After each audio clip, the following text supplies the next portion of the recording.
how long was it since your mother passed away that you were diagnosed with MS?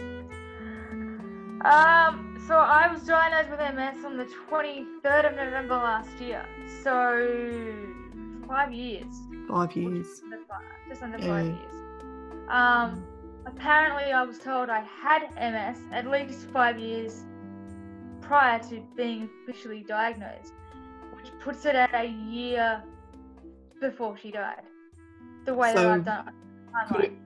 Do they say that it can be caused by the stress of, you know, what you were going through with your mum with her illness? No, they didn't. But I think that it stemmed from, because she had, you know, autoimmune disease, and we think that it stemmed from that. But it was all due to, funnily enough, modern medicine. She had rheumatoid arthritis in her 20s. The medicine she was on for that gave her the autoimmune disease. The medicine she was on that gave her cancer.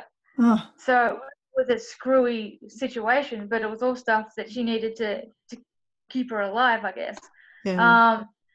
But the MS certainly did not help the grieving process. No. Because MS, you know, it's everything. Your emotions are heightened when it's bad. You know, everything is heightened. And it just compacted my grief, you know, times 20, I think, looking at it now. Yeah. Because I couldn't control my grief. I had no idea what was going on.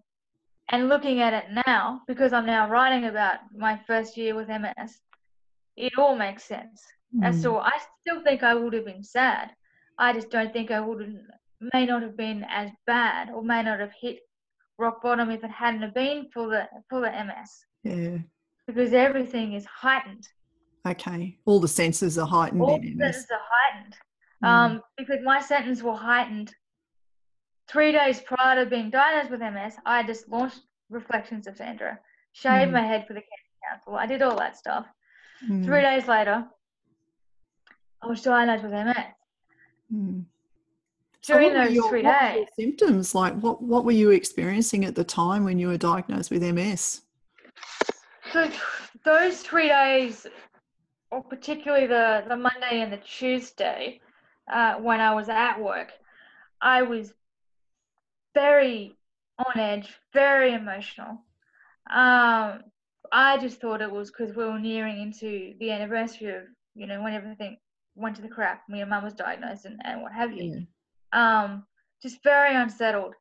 And then on the Tuesday night, I mean, I had a staff member who said that because I wore a beanie because my head was cold, she said it was awful, and that just set me, you know, right off. You know, It wasn't very nice. And then that night, on the Tuesday night, because the workplace didn't actually do anything about that, I think it was about 8 o'clock at night, I couldn't stand up. My body, I just was that fatigued. I didn't have any strength.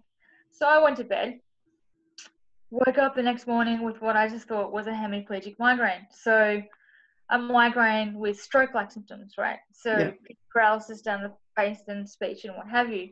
So I got up and went, I'll take a couple of tablets when I go to work.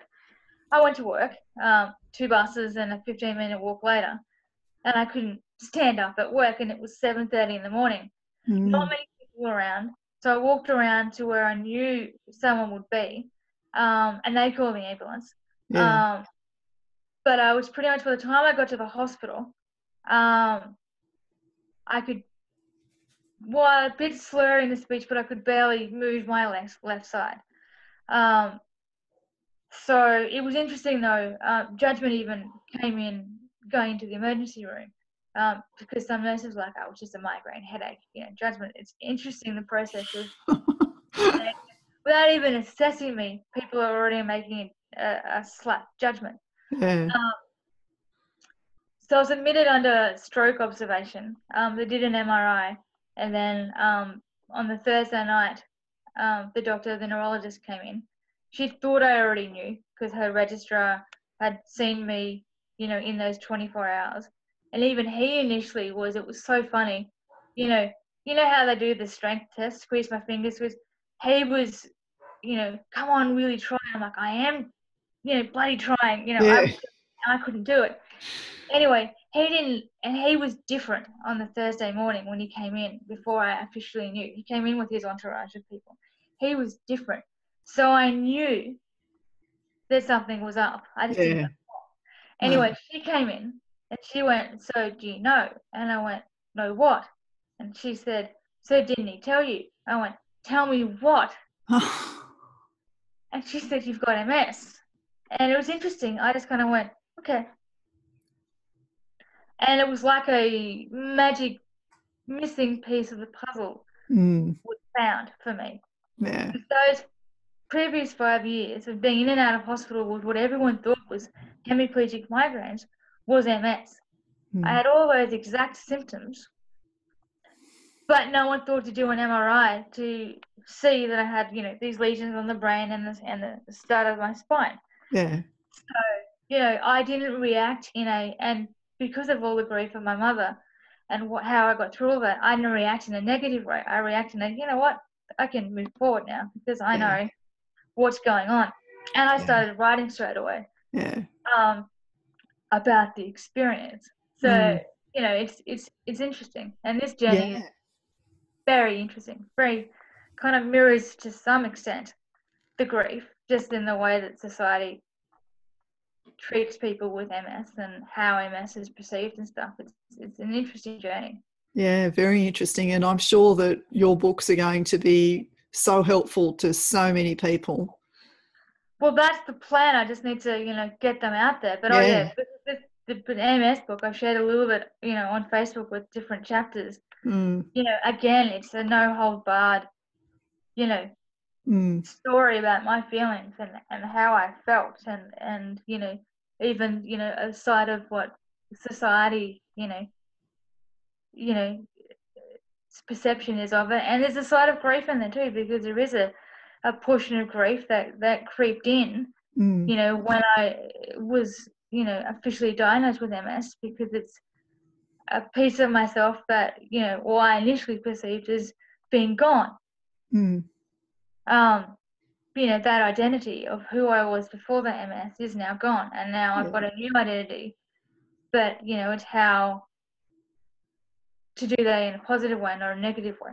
Yeah. So what are you're planning a walk at the end of this month on the 27th of September, Michelle?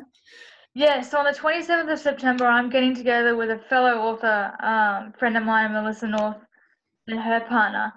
And we're going to climb the Story Bridge to raise money for a cure for MS. Fantastic.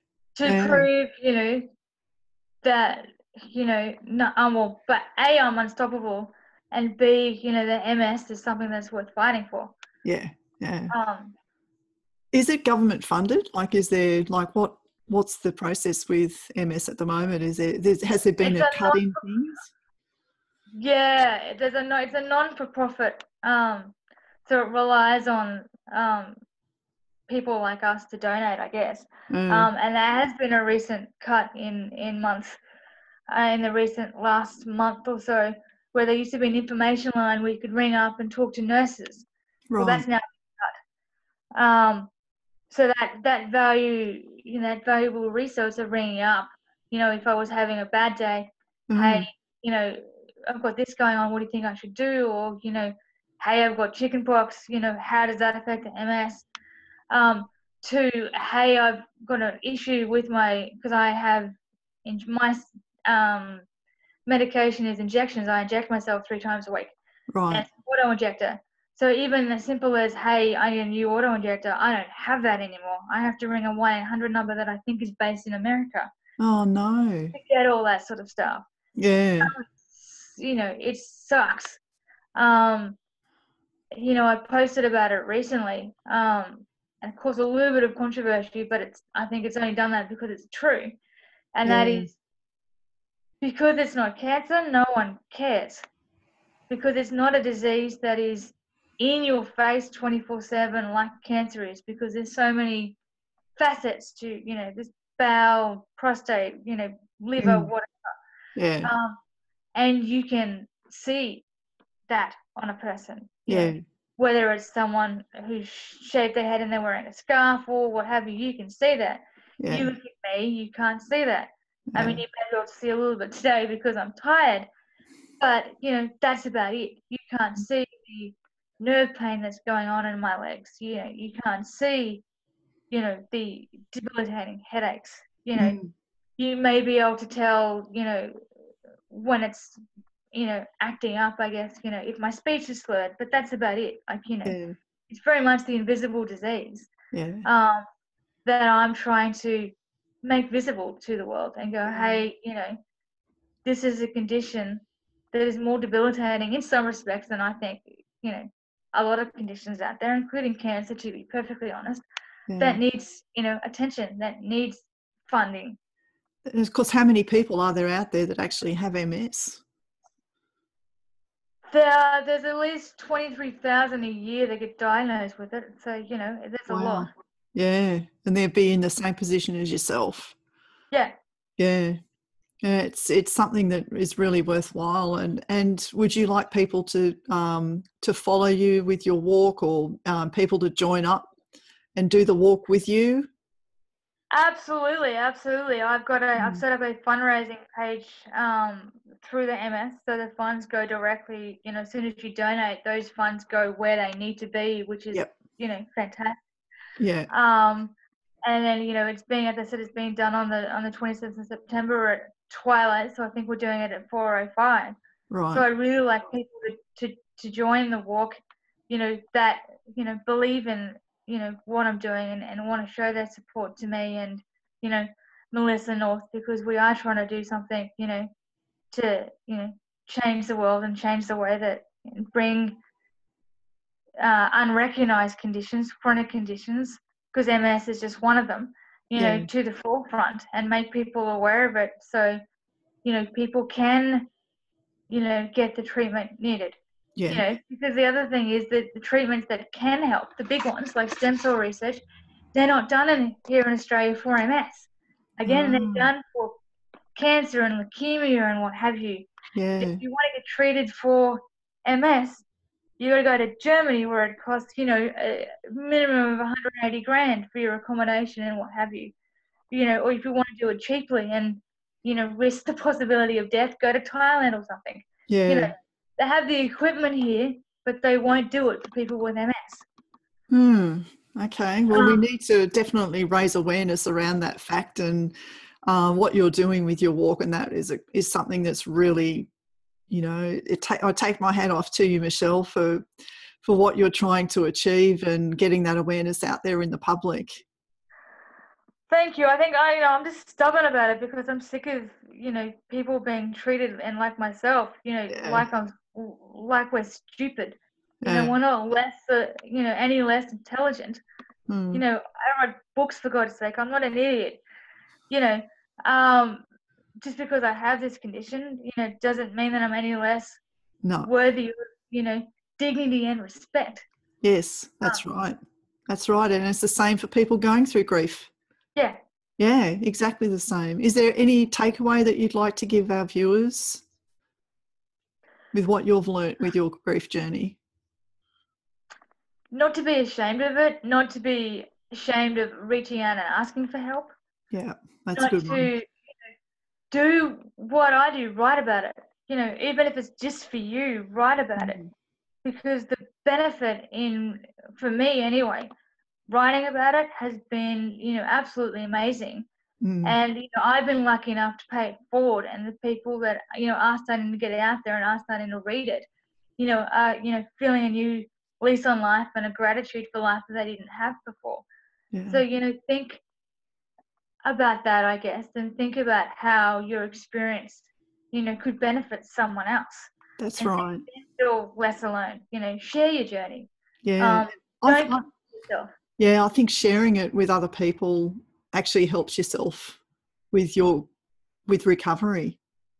I think so, and it's helped me, and, you know, empowers me. Like, that's all I want to do now. You know, I don't want to sit at a desk anymore. As you know, I want to keep writing my books and keep speaking to people like yourself and on stage and spreading the word, and raising awareness for grief, and, you know, stamp out the discrimination that surrounds, you know, grief and people with disabilities, and Yeah. and so on and so forth. Now that's a pretty big mission, Michelle. Yeah, I don't do things easily. I go big or go, I go big and I go hard. Yeah. I don't do things, by halves at all. Oh dear, that's just I'm on board with you all the way, and I just really love the fact that you've been able to share this story with me today. It's going to help so many people, even if it's just get them into action with writing and just starting their healing journey, and also the awareness around MS. That's a huge thing because so many people are suffering from that. Well, that's it, and suffering in silence Yeah, because they're too afraid to, speak out or stand up for themselves. that's right. That's the big thing for me with my journey at the moment is I feel like I have to be this voice for people, to be the voice for the voiceless, because people are, not necessarily afraid, but they don't have the strength to stand up and go, hey, I'm a person. I don't deserve this. I didn't ask for this. So, if I can do, if I can do it for other people, then, that's fantastic. Yeah, well, I think your mum's giving you the strength there to keep on going. It's amazing what they can do. I think so. Yeah, I think, go get them. Yeah. That's what she was. She didn't let anything stop her. Yeah. She'd be giving you the extra strength. So I've definitely got her in me for sure. Yeah. Well, I really thank you so much for sharing your story today on AM Healing My Soul TV, Michelle, and we wish you all the very best with your endeavours. Well, thank you very much. Until next time. Absolutely. Everyone, look after yourself, and thanks again, Michelle, and take care, nurture life. I think it's such a gift to even be here today and sharing this with everyone, because it's life is very precious, and we need to nurture whatever time we have here.